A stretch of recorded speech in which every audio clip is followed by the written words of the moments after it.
1, 2, 3, 4.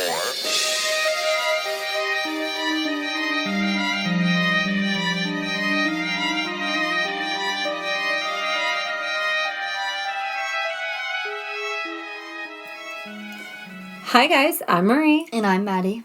And we are here recording Lost in the Woods. We are recording part 2. So, if you didn't listen to last week's episode, you need to go listen to that because this is the second part to that. So, we kind of ended last week with everybody, the murders have occurred, everybody's been found, they have all of their evidence, and now we're going to move into going over that evidence Yep. and talking about the trial and what exactly happened to Ivan Mallet. Malat. God, I don't know why I want to call him Mallet. I don't know. Actually, a lot of people call him Mallet, and his family has actually gotten really upset about it because they're like, you guys are butchering how you pronounce our name over there. Well, maybe that's why. Maybe because I've only heard it as Ivan Mallet. I heard it as Ivan Mallet too when I originally heard this story, so Okay. It is Malat though. Okay, yeah. And we've had to re-record like 6 things where I called him Mallet. Not Mallet. Mallet. And we'll listen to it and we're like, how don't we catch that when we recorded this? Usually, yeah, I catch most of them, but every now and then she was able to like sneak one by me. I don't know. I don't know what's happening. Yeah, who knows? But also this morning, which you probably don't know what this is yet, but we recorded Hiking with Hannah, which is a segment that we're doing with my sister about us dragging her into the woods to hike with her and her. It'll be on our Patreon. Her kind of surviving. Mostly we scared the crap out of her. It's fine. But so she came over this morning, and I say this morning because it was morning time. I had to wake Maddie up.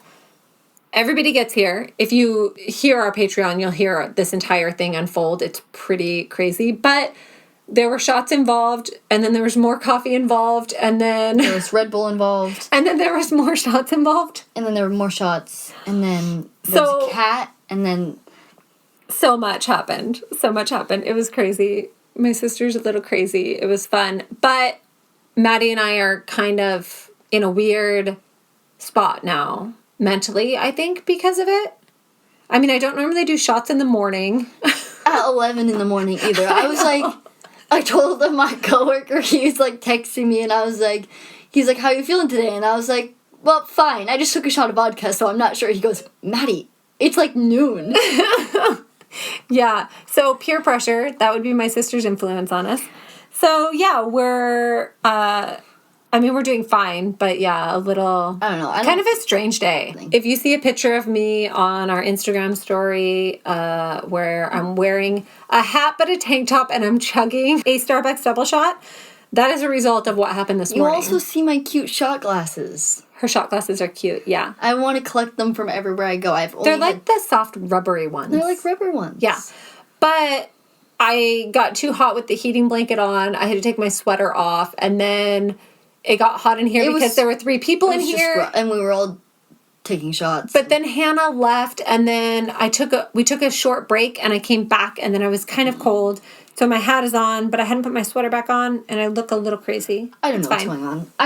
I exist now. We can record this now. Let's do it. So here we go. Also, for a visual, I'm wearing a neck pillow right now as we record this. It's like one of those airplane neck pillows. I don't know. It is. Wait, it is. You guys, just so you know, she entered the room wearing it, and I did not even ask her about it. No, there were no questions asked why I'm wearing a neck pillow. I just had it. It's just what's happening today. It's fine. All right, so here we go. We're going to move into the evidence and the rest of the case. So here we go. They'd been working hard on tracking down the Ruger that had been used in target practice near one of the murder scenes. Yeah, and that's the one where they found the 2 different types of weapons. Okay. Yeah. But I think the Ruger would be an easier one for them to track. In November 1993, a plea for information was sent out to the public. 5,119 calls came in, and details for every call were logged. One of the calls was from a woman reporting her neighbor had an all-terrain vehicle and was a gun enthusiast, and his name was Ivan Mallet. So another was a woman named Mary who told the story of a man that had picked her and her friend up while hitchhiking. And under the guise of needing to use the bathroom, he stopped the car and asked which one of them wanted to go first. They took off running. The man had been driving a silver car. This was 16 years earlier on the Hume Highway. Her friend also called the hotline later that day. I think that running was probably a really good plan. Or another person called in saying that their coworker, Richard Millat, had been making unusual comments about the murders. Another call was from a woman named Joanne who had picked up a very distressed man named Paul who had been attacked by another man that he had accepted a ride from. And another call came in from Paul Onions, which is the man that Joanne had picked up. This Joanne that's from the car is a different Joanne. Yes. Joanne, the car lady, is different from Joanne the victim. The victim. Yes. Right. Two different people, confusing. But it's confusing because we're talking about them in the same story. Yeah. So he had seen that the remains of Joanne and Caroline had been found in the Belanglo Forest, which is where he had encountered his attacker. So he called to say, I think I know who your murderer is. And this is the story that he tells. On January 5, 1990, Paul Onions, who's 24, he's from the UK, he had been backpacking in Australia, and while hitchhiking from Liverpool Station towards Mildura to go fruit picking, he had accepted a ride. This ride was from a man calling himself Bill. Bill asked him a lot of questions about where he was going, and was he meeting up with anyone? Was he on a timetable? Was he expected? I would also like to say that if anybody ever asks you a question about if you're alone or you're meeting up with people, lie. Someone's always expecting you. Someone's always waiting for you. You're always meeting up with someone. You're always waiting for your friend. I have lied so many times. This started to make him uncomfortable, right? Less than 1 kilometer from Belanglo State Forest, he said that all of a sudden, the atmosphere in the car changed. Bill said that they were going to lose reception soon and that he needed to stop and get some cassette tapes. Okay, so Bill stopped, got out of the car, and started rummaging around under his seat saying that he was looking for cassette tapes.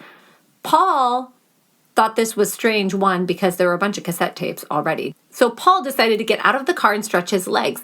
And at this point, Bill yelled at him to get back in the car, which he did. Paul, just run. At this point, Bill pulls out a revolver and told Paul that this was a robbery. When he pulled out a rope, Paul knew it wasn't a robbery. So Paul, of course, got the Dodge out of there and took off running. Probably should have done that before he had the gun out. I'm just saying. Bill yells at him to stop or he's going to shoot him. To which Paul starts running in a zigzag because he thought that he had heard somewhere that if you're running in a zigzag pattern, it's harder to be shot, which is true. This is true, and actually this is so true because even people who are trained in firearms and different things like that, like people who are like professionally trained to shoot, have trouble hitting a zigzag target themselves, like a target that's moving in unexplained ways. Yep. Or at an angle. Unanticipated ways. Yeah. Yes. Bill did fire at least 2 shots at Paul. When he finally turned around, he saw that Bill was chasing him. He tried to flag down multiple cars, all of which did not stop for him. He probably looked like a crazy person. He finally resorted to jumping in front of a car. Motorist Joanne Barry, who's our caller that we had earlier, was in the car with her mother and her children. She did not want to let him in. He kind of forced his way into the car. Him and Joanne were able to describe the assailant and the vehicle to the police. He had left behind his backpack, his passport, about $500 in cash, and all of his belongings. However, this report would be filed with other petty crimes and not looked at again for 4 years. That's crazy, because that's more than a petty crime. I mean, this man brought out ropes and was like, this is a robbery. He goes, this is not a robbery. You don't need it. You don't tie someone up. Yeah. The man had been driving a silver car, which we had another person that called in about a silver car. He had a distinct horseshoe mustache. We call them handlebar mustaches here. And he claimed to have worked for the Roads and Traffic Authority. And you guys, this attempted abduction took place 5 kilometers from where the bodies of Deborah and James were found. And at this point, they had been missing for only 3.5 weeks. when the attempt on Paul Onions happened. After this incident with Paul Onions, there were no murders for a year.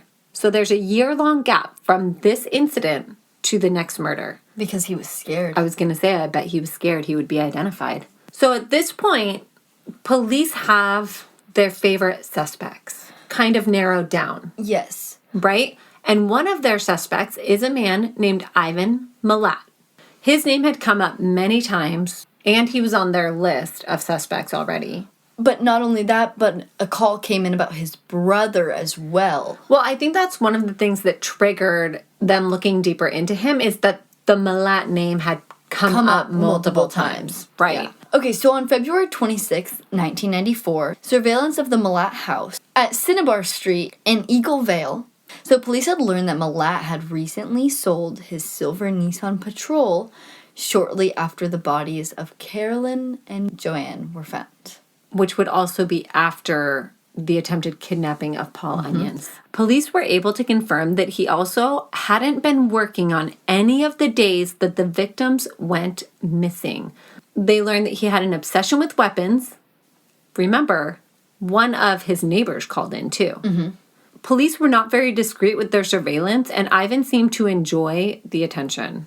So on April 13th, 1994, Paul Onions was flown to Australia to help with the investigation. On May 5th, 1994, Paul positively identified Ivan Milat as the man who had picked him up and attacked him. This enabled the police to get a search warrant to search the house and property of the family. They wanted to know if he had worked alone or had help from one of his brothers. Mm-hmm. So I think pretty early on in the investigation, they thought one of his brothers might be involved in these murders. Police visited Ivan's brother, Alex, and his wife. They interviewed him about his report of the two girls who were tied up in the back of a car. Remember, he's the one that called the tip line in, saying that he had seen the two girls tied up in the back of a car entering the Belanglo Forest. But he stuck to his story. Alex's wife made a comment about serial killers taking trophies like backpacks, which immediately perked the interest of police. Police asked if they had any backpacks, and she produced a blue backpack with a lilac pattern. So this was identical to the backpack that Simone had. Yep. She said that she got the backpack from Ivan. I almost feel like they knew something and they were trying to help police without actually helping police, right? The brother called in a tip, which got the family on the radar. And the sister's like, oh, you know, sometimes serial killers take backpacks as trophies, which got them to ask about a backpack. Oh, hey, look at this backpack that Ivan gave to me. On May 22nd, 1984, at 6:36 a.m., police call the house, waking him up. They inform him that the house is surrounded and that they have a warrant. He replies, okie dokie, just let me put my pants on. When Ivan didn't come out, police called him again and asked why he hadn't come out. He was convinced that it was one of his workmates playing a prank on him, and they assured him that it was real and that they were the police, and he asked why they didn't knock on the door then. They explained to him that it was standard protocol to call for safety reasons. He said, all right, I will play your little game, but I'm not keen on this. By 6:48, he still hadn't come out. They called him again, and his girlfriend said they were coming out and that Ivan was just looking for his keys. They're spending a lot of time doing something in this house, right? So I kind of think it might have been a ploy, him pretending like he thought it was a prank so he could hide evidence. Okay, so a few minutes later, they did walk out with their hands up. He complied with the orders and was handcuffed. The warrant that they had was for the armed robbery of Paul Onions. They searched the property. They had a list of over 100 items to be on the lookout for. In Ivan's bedroom, they found a driver's license with Ivan's picture, but his brother Michael's name and information. Sus. They also found a postcard addressed to Bill, Which is the name that he gave Paul Onions. They also found an envelope in his drawer full of foreign currency, including money from New Zealand and Indonesia. So, which is interesting because the German backpacker Simone had just returned from a trip to New Zealand before her disappearance, and the German couple, Gabor and Anya, had traveled to Australia via Indonesia. So he denied having any guns, but they did find a lot of ammunition. They found a tin full of .22 caliber bullets and an unused 12-gauge shotgun cartridge. 4 boxes of .22 caliber cartridges were also found, and their batch number matched the cartridges they found at Anya and Gabor's crime scene. All of the .22 caliber ammunition could be used in the Ruger and rifles fired by the Belanglo serial killer. They had also found spent cartridges that had a distinct mark on them that matched 2 of the murders. They found a receipt for a shotgun. They found a .32 Browning pistol that had been slid under the washing machine and that had been stolen during a break-in at the office of the Roads and Traffic Authority in 1977. And that's where Ivan worked and where Paul Onion's kidnapper had said he worked. They found a Ruger rifle receiver stuffed into one of his work boots. They also found a map of the Southern Highland region that included the Belanglo Forest. They collected a foot-long Bowie knife, magazines about shooting, rolls of electric tape, homemade silencers, cable ties, a camouflage mask, and a police scanner. The tape and cables match a restraint device found at one of the crime scenes. They also found a camera that was only available in the United Kingdom. It was also, surprisingly, the exact model of camera that Carolyn Clark had. Stuffed in a garbage bag in Ivan's sister Shirley's room, they found a green and purple sleeping bag that was identified as belonging to Simone Schmidl. A cook set, cups, a green water bottle, and a small bag also carried by Simone were found. In the garage, more items believed to belong to Simone were found, including a tent that had a band tied around it, and it was identical to the band found tied around Simone's head when her body was found. A green and beige sleeping bag was also found that matched the sleeping bag that Deborah Everest had borrowed from her brother before leaving for her trip. They found a striped green pillowcase with 5 lengths of cord stuffed inside, and one was stained with blood. They found a car in the garage. In the car was a British coin with the print date of 1989 on it. Oh, on the back of the car was a bumper sticker for crime prevention. Thanks, Ivan, for trying to prevent crime. My hero.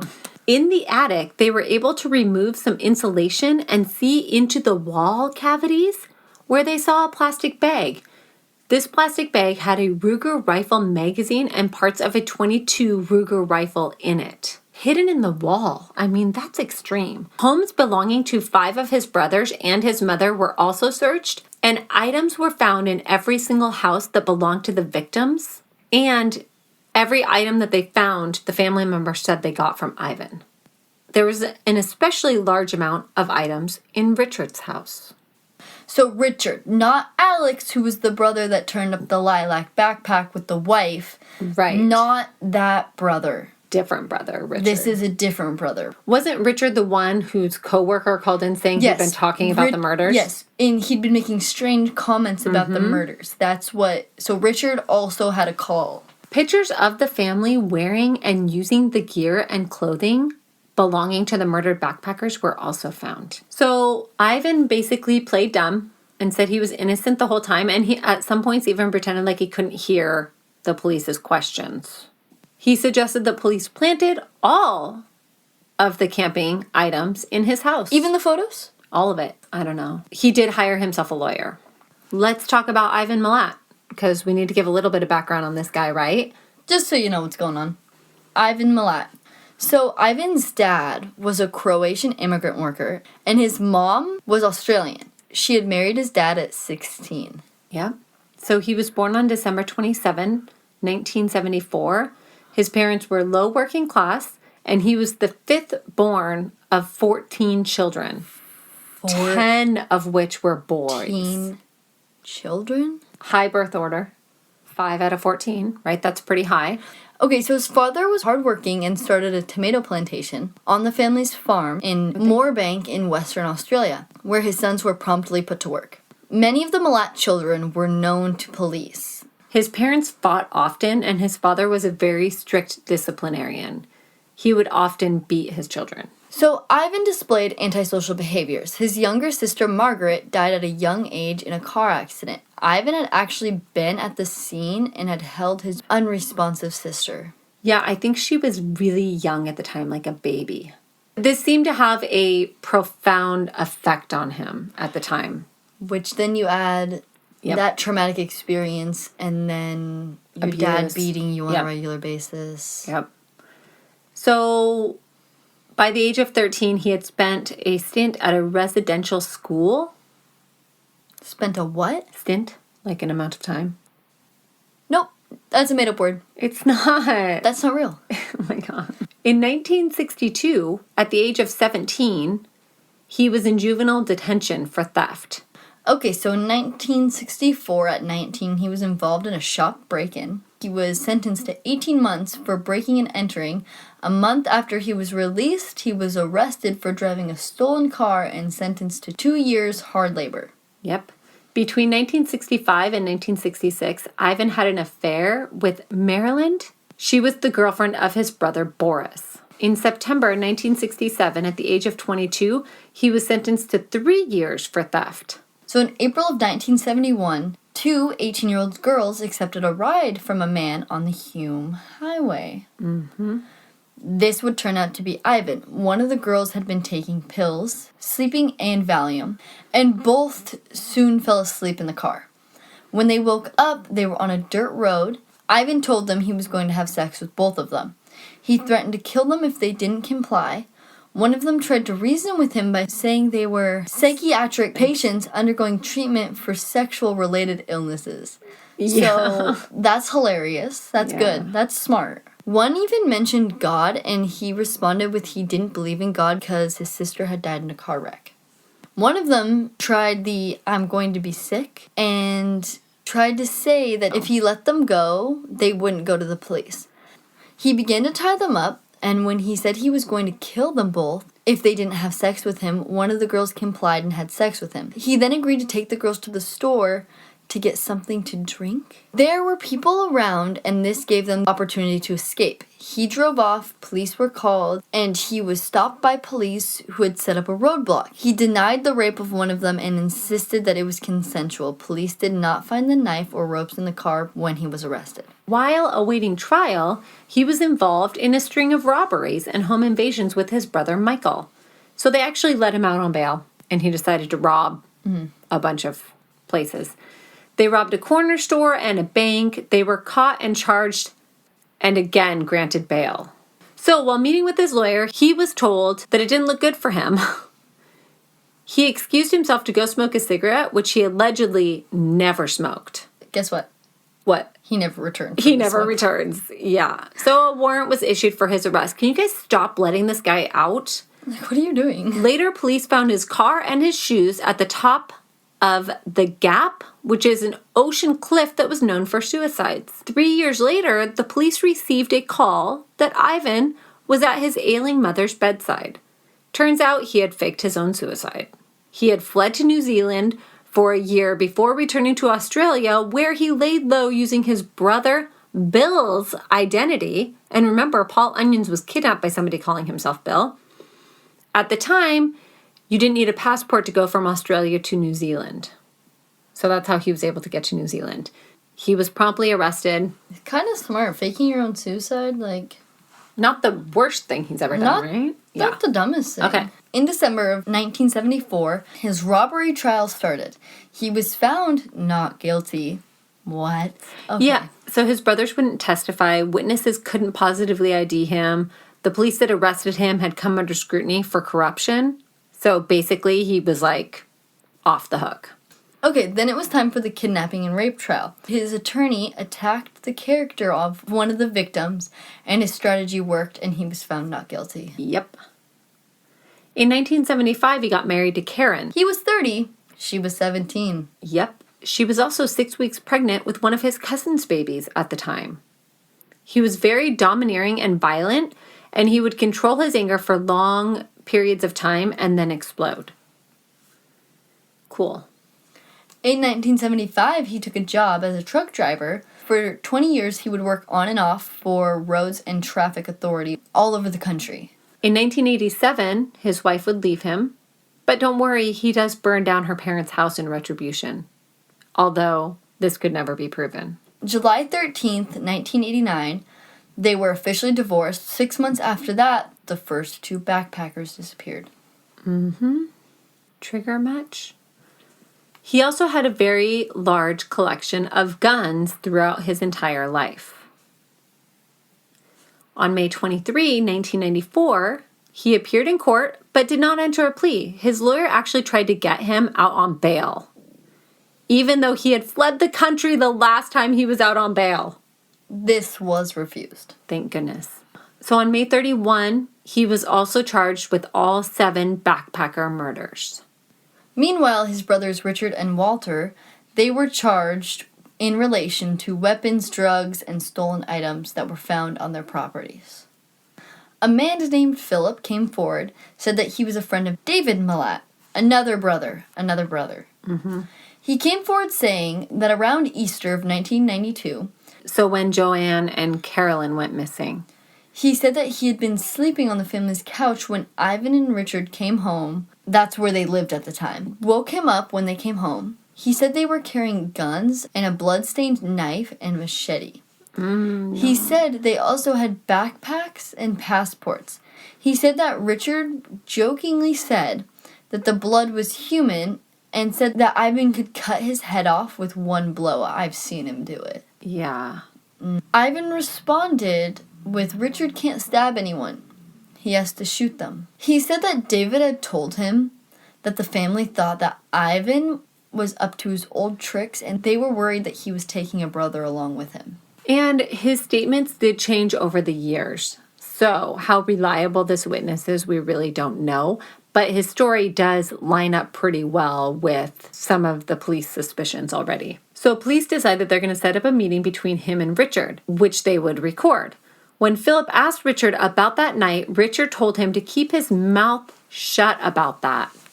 Philip asked what he should say to police if they asked him about the passports and backpacks they had showed him that night. Richard said, just say nothing. Tell them you have seen nothing. Later in the conversation, Philip mentions his disbelief that one person could be responsible for the murders, to which he replies, that's what we're worried about. One of these fucking big German cunts is supposed to be about 6'4" and 18 or 19 stones, which, by the way, I had to look this up, is about 252 to 266 pounds. Stones is a way of weighing. When he is with a broken arm, a broken jaw, and a fucking broken back, what, one bloke did all of this to him? And if he can do that to him, how come some skinny fucking pony backpacker can get away from him? Talking about Paul Onions, I'm assuming, in that. This comment stood out to police because the description of Paul Onions hadn't been released, and neither had the full extent of Gabor's injuries at that time. But it was not enough to warrant his arrest. Oh, Richard had told people that he was convinced after that Philip was working with the police. This forced him into hiding. He was killed in a car crash before he could testify. Don't like that. Nope. On June 28, Ivan fired his attorney. It is rumored that he did so because his attorney was advising him to plead guilty by reason of insanity. Another rumor was that he believed his lawyer was in cahoots with the police. He hired a Queensland-based solicitor named Andrew Bowe because he felt that anyone local would not be trustworthy and would be working with the police. So apparently he's a little paranoid. I'm not surprised that his ego couldn't handle being called crazy. Yeah, I'm not either. Or he just didn't want to plead guilty because he thought he was going to get away with it somehow. So his ex-wife was placed in protective custody at this point due to the belief that she could be in danger. Okay, on October 24th, so a committal hearing for Malat regarding the murders began and lasted until December 12th. Yeah, it's kind of a long one. What is that? It's like the hearing to prove that there's enough evidence for a trial. So this would be really short here. We don't call it a committal hearing either. We call it something else. But it would be a lot shorter than that probably. But I think they wanted to really make sure that he was going to be held at this point. So over 200 witnesses appeared, including Steve Wright, who had swapped tents with Joanne and Carolyn while traveling with them.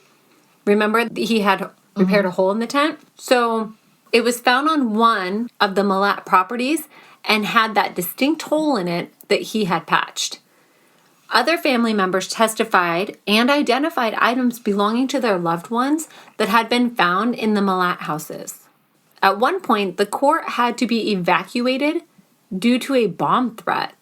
A summary of the evidence was presented. When the backpack belonging to Simone was presented, Ivan yelled from across the courtroom that police had written the initials on it. This was contradicted when his sister-in-law, Joan, testified that they had already been there when he gave her the bag in 1992. Paul Onions also testified about his ordeal. By the way, the bomb threat was thought to be called in by a family member, and they thought that Malat was going to try to escape during that time. Yep, legitimate concern, right? The defense attempted to cast doubt by claiming witnesses had seen some of the victims after their confirmed missing dates. And that Ivan had been working during those times. But this was discounted by police. Yeah, they also tried to say that Richard fit the description of the murderer as well, and even had the distinct handlebar mustache back in the day. Yeah, so basically they're trying to say, well, no, it wasn't Ivan, it was Richard. Based on evidence, it was determined that there was enough evidence to take him to trial, and he was remanded in custody until June of that year. Speculation was rampant on whether or not there was an accomplice.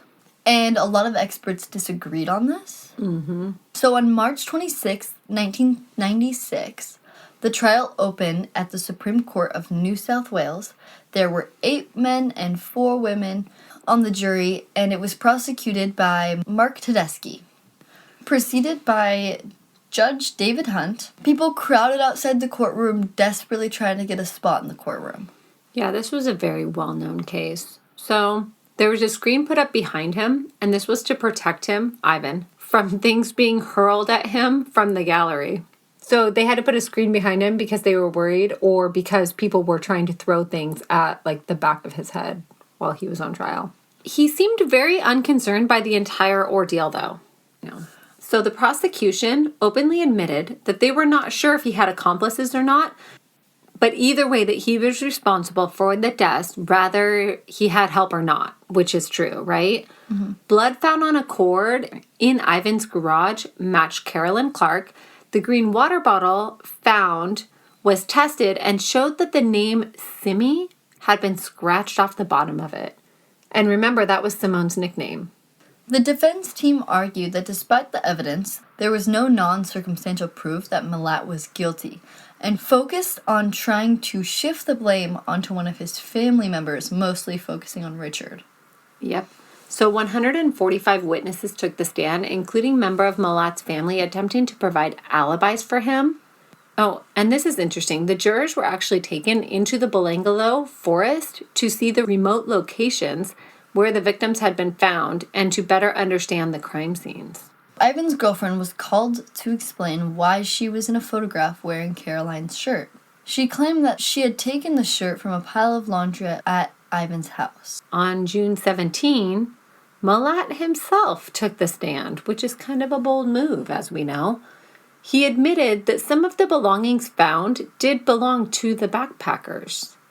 Specifically, the backpack, tent, water bottle, sleeping bag cover found at his property, and the day pack at his brother's did belong to Simone. And further, the 2 sleeping bags, a sleeping mat, and a tent located at Richard's house did belong to Joanne and Caroline. He claimed that he didn't know how the belongings got there. He claimed that he was being framed. His testimony took a full day. So at one point he was being cross-examined, and it had been a long day. He was continuing to question him about gloves that were found on his property, to which he blurted out, "I never wore no," but then stopped. And the prosecutor's like, "Do you mean you never wore gloves in the forest?" To which Ivan didn't have a response to. So could have been a blunder, we don't know. One of the jurors got a threatening call saying they better not find Ivan Malat guilty, and they believed that other jurors had received similar threats. So, and they also believed that this was the Malat family that was calling these threats in. So on July 27th, 1996, after 18 weeks of testimony, each victim's name was read aloud, and the judge asked what the verdict was. And for each one of the murders, the verdict was guilty. Yep. He received a life sentence on each count without the chance of parole. He was also convicted of the attempted murder and false imprisonment and robbery of Paul Onions. He received 6 years in jail for each of those counts.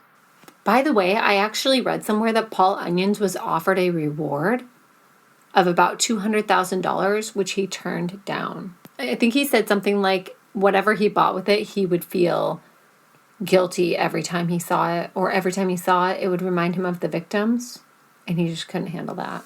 So upon his arrival to prison on day 1, Malat was beaten by his fellow inmates. Good. Although he soon became a celebrity within the prison and even autographed magazines and papers that featured him. Barf.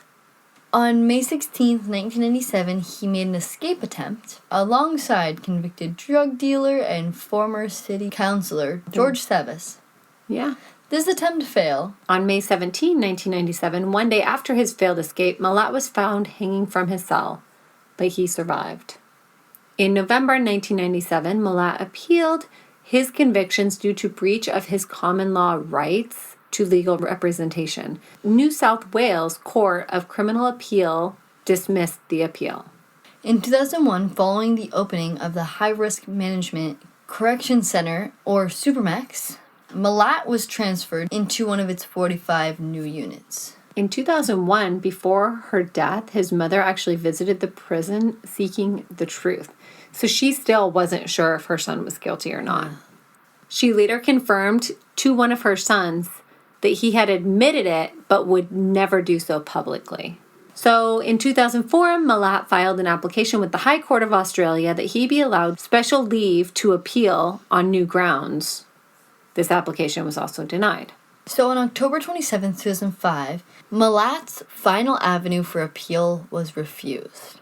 Yep. In 2005, Ivan's lawyer said that Ivan was a weirdo and that he thought he probably did it, although he didn't think that a brother was involved and instead suggested that it might be his sister Shirley.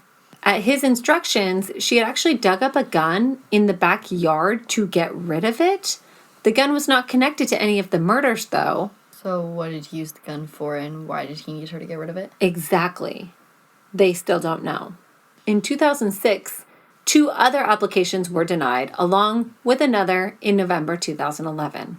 You're not getting out, Ivan. Also, in 2006, news broke out that Ivan had been rewarded for good behavior and was allowed to have a toaster and a TV in his cell. A toaster and a TV. A toaster and a TV. Yeah. Which I get, having a reward system in prison for good behavior and things like that, but it is so hard for me when these gruesome criminals get privileges. I mean, I get that what motivation does he have for behaving well in prison? He's going to be in there his whole life. He's never getting out. So I get having a reward system, but maybe the reward system could be like you get an extra cookie at dessert or something. Caroline Clark's father spoke out saying that Ivan had not given any of his victims any privileges and that he should not be given any himself. Well said. An investigation into the reward system in the prison was reviewed, and the TV and toaster were actually taken away from him.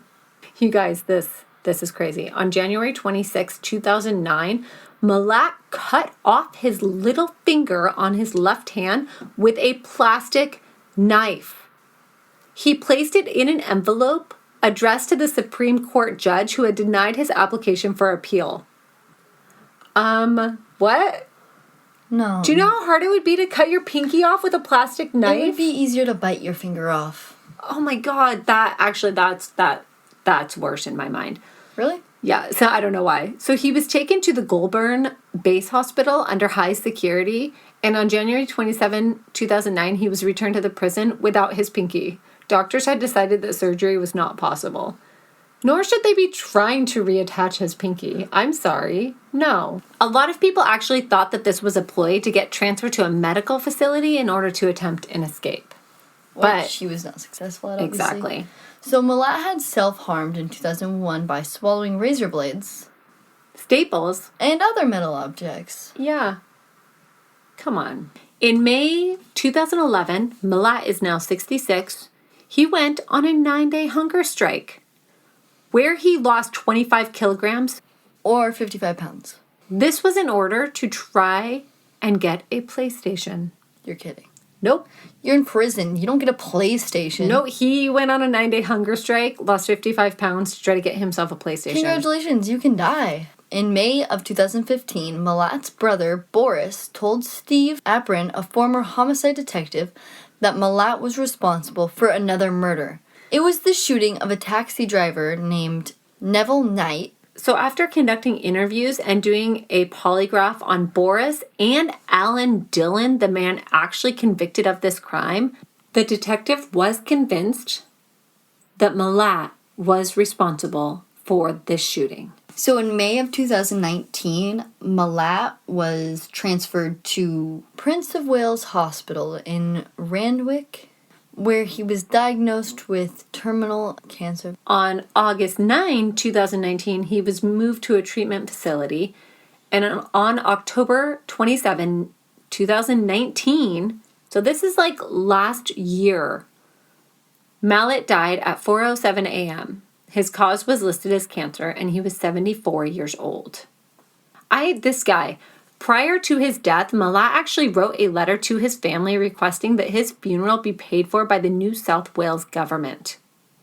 The request was denied by New South Wales Correction Minister Anthony Roberts, and instead Malat's body was cremated with the full reimbursement of costs to be paid for from his prison account. So even in his death, he's trying to stick it to the government. Like, don't pay for my funeral, I want them to pay for it. Come on, Ivan, you should have bought more Top Ramen then so you had nothing in your prison account.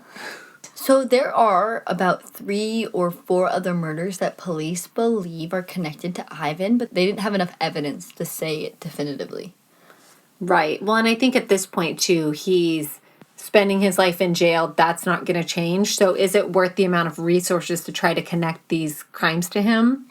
Plus, he's never telling the truth, right? Yeah, no. He still thinks he's, like, innocent from the other ones. He's like, I'm not guilty. Can we not torture them in prison in order to get all the details of their crimes out of them? Because I feel like once you are convicted, you shouldn't be able to stay silent. I feel like it's just so wrong. Oh, wait. Do you know what I mean? You don't want to tell us where the bodies are? Let me just cut your fingers off. And then cauterize them for you. Wait, maybe that's really what happened to his pinky. No, I'm just kidding. We have more on this case that doesn't really have to do with the case. More with the Malat family, you know? Yeah, so we have more Malat family drama. Craziness. Yep. And we have more information about victims and possible things that are related to Ivan Malat. We will have a extra long bunker talk for you guys, and we're hopefully, maybe by the time the second parter of this episode is out, we could have it up and running. Yeah. We don't make any promises. You can yell at me for it later if it's not up by then, but hopefully, cross our fingers, by the time part 2 of this episode is released, we will have that up and running, and not only will you be able to listen to our bunker talk on this, which our bunker talk is basically us. It's our biased, unedited opinion of every case that we've done. Yes. Like, just so you'll get to hear what really goes on in my mind every time. It's terrifying. Not only will you get to listen to our bunker talk on this case, but you also get to listen to our bunker talk on every case that we've done up until this point. Theories. The 2-killer theory. I like this one. I think that Maddie and I are both on the same page. We think that there's at least 2 killers for some of these crimes. If not all of them, some of them. And I am inclined to believe that it is the brother. Richard is my top suspect, but I'm open to other brothers as well. I am. I'm open to it. Okay. During sentencing, Judge David Hunt actually said that it was clear that at least 2 of these killings had 2 people involved. For the biggest thing on that, I don't understand how Gabor and Anya were killed. Well, not only that, but we have different methods of murder. We have different weapons being used. We have somebody controlling multiple people, which I'm not saying isn't possible. I'm not saying it's not possible that Ivan did all of this on his own. He could have. Because it is possible. Yes, but the control of these people suggests to me that there could be two. Yeah, there are no defensive wounds. No one has defensive wounds at all. But he could have been using threat and assuring them that it was True. robbery until they were tied up, and then everything happened. Also, I think that the MO just shows that there are two killers. Oh, and remember, there were two different kinds of knots, too. Mm-hmm. Okay. One thing that gets me a little bit is that they found cigarette butts at a few of the crime scenes, and as far as everyone swears, Ivan Milat was not actually a smoker and did not drink. But also, Paul Onions was attacked alone. So were they kidnapping them together? Were they meeting up? Was Ivan working on his own in the beginning, and then when the Paul Onions thing happened, he decided, I need help, and was scared to do it again by himself? A full year goes by before the next murder. So I think that Paul Onions scared him, and that's what pushed him into Inviting his brother in. Yep. We talked about it could just be him. Because remember, he did stab people in the spinal cord, possibly paralyzing them. He could have used drugs. He also could have been threatening them with the possible murder of the other person. Mm-hmm. He could have totally done it all by himself. I'm not saying he couldn't have. Like, that's... Yep. It's that's possible. A total possibility. Yep. So, yeah. So, that's kind of our thoughts on it. If you want to hear more, check out the Bunker Talk when that's up and running, which will hopefully be at the end of the second episode. Yes. And it'll be an extra long Bunker Talk for you guys because we have a lot of additional information that we couldn't quite fit into the case, but we still want to make sure you guys have it. Because we're now at 3 hours. Yeah.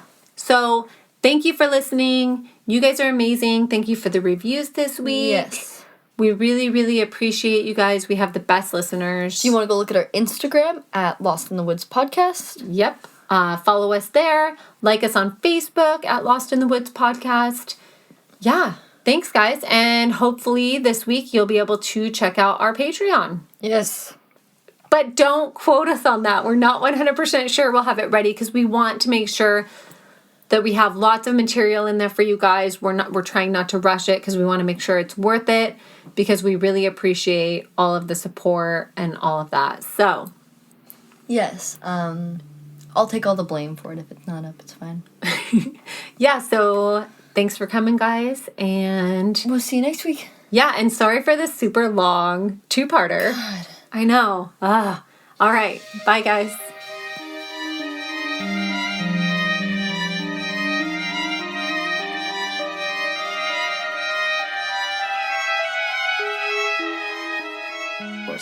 Yeah, so one of our listeners, Tyler Croyle, he sent us a picture of the back of a truck at Home Depot that he saw. A random truck, Somebody too. he doesn't know. And in the back of the truck is a shovel, an axe, some sort of twine or strings or rope or something, a giant rock. Why is there a giant rock in the back of your truck? And a bunch of bungee cords, and then also like a broken mirror. And he basically said, this was some random guy or some random truck at Home Depot, but thanks to your podcast, I suspect everyone that randomly carries these items in the back of their truck is a serial killer. So I support it.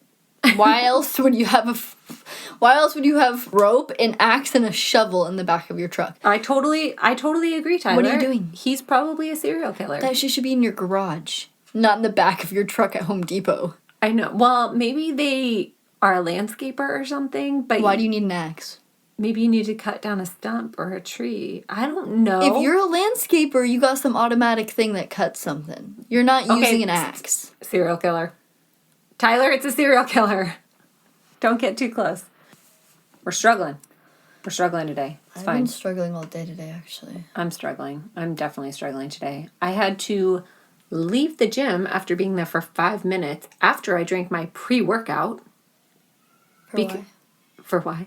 Because I got a phone call from one of the children saying one of the other children was doing something bad and that they weren't going to let them get away with it. And I'm like, hey, how about you don't worry about what the other children are doing? You worry about what yourself is doing, and I will take care of the naughty children when I get home. And then I heard screaming in the background. What happened? Cordy was using the bathroom upstairs. Stay the fuck out of my bathroom. Either way, I angrily left the gym after drinking my pre-workout, came home and sat in the car for 10 minutes before coming inside so that I didn't murder anyone. So I didn't get to work out today, but I drank some pre-workout, so that was super fun. Can I drink some pre-workout? That sounds like it would help me a lot. I feel like you need some pre-workout right now. But anyway, children almost died. Can you call Lulu and tell her to make me some pre-workout? Or bring me a coffee. Because I hurt. Shut up. Why are there 2 big pizzas? Say don't fucking worry about it. I got one for later. Don't fucking worry about it.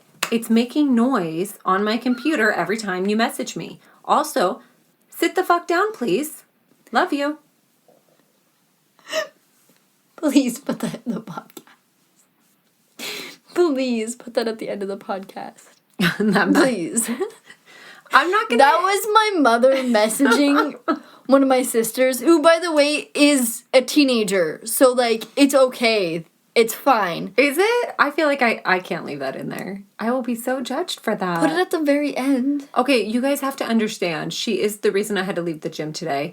I'm very tired. I'm very cranky. And she keeps... She's a high schooler, though. Yeah, she's a high schooler. But she keeps FaceTiming me, which rings on my computer, because I have a Mac. And then every time she messages me, it also chirps on my computer and it interrupts our recording. Not to mention, it's almost 6 o'clock. There's pizza in the oven, and we have a very short amount of time to fit in a little bit of recording right now. Also, because tomorrow is Maddie's birthday. Yeah. And I don't want to make her record on her birthday. So we're trying to get through this. She's being difficult. I totally... Maybe I shouldn't have used the F word twice. I'm sorry. But... No, it's fine. Maybe if you were talking to, like, a 10-year-old, that'd be like, whoa. Settle it down. Maybe if you were talking to Cordy like that, I'd be like, okay, Mom, you're being come dramatic. On. I'm out. Well, guess what? I'm out. I have bad news for you. Guess what you have to do tomorrow? I want to change professions. Well, you know what? You shouldn't have had kids. Today, I realized that. You really didn't realize that a long time ago? No, it's only some days that I realize that. Some days it's fine, and then other days I'm like, you are from Satan. I thought you were from God, but you're not. You're from Satan. So let's do a little test here, and then we're probably going to have to boot the cat because she is loud. She's attacking her mouse. So we have the kitten in here with us today. Come here, baby. Come here. And she's really loud. You want to meow? You want to purr for everyone? Oh. Ow. She clawed me. So Maddie's trying to calm down the kitten so I don't kick her out because she's really loud playing on the wood floor. But she wants to play. But now she wants to purr. Her purr is so loud, you guys. You want to up on the table? Right by the microphone? Took the cat to the vet today. 100% healthy. Yeah. Cat's doing good. She's so tiny, though. Did they weigh her? Yeah, she's like under 1.5 pounds. Oh my gosh. So she's less than 2 pounds. Don't drink my coffee. That's not for you. Don't jump off there. Will she jump off? That's really high. Well, she tried to jump off the counter yesterday. Come here, baby. All right, get her off the table. She's distracting me. Also, the kink in her tail. No issue also. And yeah, she's got like a kink in her tail. He thought it was really cute, actually. It is really cute. It is adorable. She's a little kink in her tail. All of her siblings in their litter. All right, Maddie. Get the cat out. All her sisters, actually. Her litter was completely... She's too loud. She's too loud. I'm sorry, Delilah. You're out. You're not a quiet recording kitty. She got stressed out and I played the song Hey There, Delilah. She likes that? I told you last time I played it, she like curled up on my lap and instantly she was, fell falling asleep. asleep on my shoulder. So the kitten is very little. Very little. She's just very little. So we're not going to let her outside until she's at least 6 months because she has to be bigger at least. Yeah, because we have a lot of hawks and we have a lot of owls. Yeah, coyotes. She will for sure be eaten by something. So we're going to give her a little time to get bigger. Yeah. Learn to defend herself. Schindler was like, I don't like the cat. Like, the first couple days and, like, before we got Did it, you it see was he like... was carrying it around, or he was, like, on the floor with it yesterday? Yeah, like, he, playing like, with it went down with onto her? the floor. It's, like, it's literally... I see it all over, like, Twitter and stuff about people, like, my dad hated the cat, my dad hated the dog, and now this is what they... He's, like, he went down on the floor, was trying to play with her, and then, like, picked her up and held her and stuff. He was very concerned yesterday when the cat was meowing because there was just the can of food in the dish, because... Apparently, if the cat wakes up in the middle of the night and is hungry, and Madison was up really late, she will just throw a jar or a can of cat food on the ground for her, which we mix, like, wet and dry food for her right now. She's very spoiled right now. We're trying to fatten her up and everything, make sure she's a healthy weight and everything. Yeah, so Shed was like, what is this? And he's, like, holding the cat. He's carrying the cat around, and he's like, she is hungry, and she needs real food. And I was like... Because it was, like, the middle of the night. It was, like, 1 a.m., and she was, like, meowing because she was hungry and she was out of food. Well, because somebody was up late with friends on her birthday. It was actually more like 3 a.m. when she was meowing and wanted food. Yeah. So instead of me going and being loud in the kitchen, when I was already being loud downstairs with my friends, I just opened a can of food for her and... Yeah, so Saturday night, you guys, I'm like, all right, if you guys want to have friends over, that's fine. My 14-year-old had a friend over. Maddie had a few friends over. We had dinner. We celebrated her birthday, whatever. I literally got out of bed 3 times in the middle of the night to go downstairs and yell at loud children. Never came and yelled at me. I know, you weren't the loud child. Yeah, I know, Cadence in her front of me screaming. I walked in there and I was like, Cadence, shut the hell up. I have multiple friends over. You're being louder than us. It was her every single They were time. screaming. They were screaming. Well, they were, like, laughing and, like, being... And I know that, yes, teenage girls do this, but I'm not, like, that cool mom that's like... Oh, yeah, do whatever you want, eat whatever you want, have so much fun, be loud, whatever. I'm like, no, shut up, it's 10 o'clock, go to bed or be quiet. Or go somewhere else in the house, because there are certain rooms in our house. Where you can't hear, where it's way quieter. Yeah, so Maddie's in the rec room. We also have a huge outdoor area. We have a covered patio underneath. We have a deck upstairs with furniture. I've even sent... The underneath... don't interrupt. I've even sent children to the playhouse when they're being loud. Like, go sleep in the loft of the playhouse so that I can't hear you. You can take all the junk food you want out there. They can watch movies out there. Like, go do that. But no, I can't. But the thing is that me and my 3 friends weren't as loud as her and her 1 friend. I know. And but you guys also had the rec room, which is on the opposite side from my bedroom.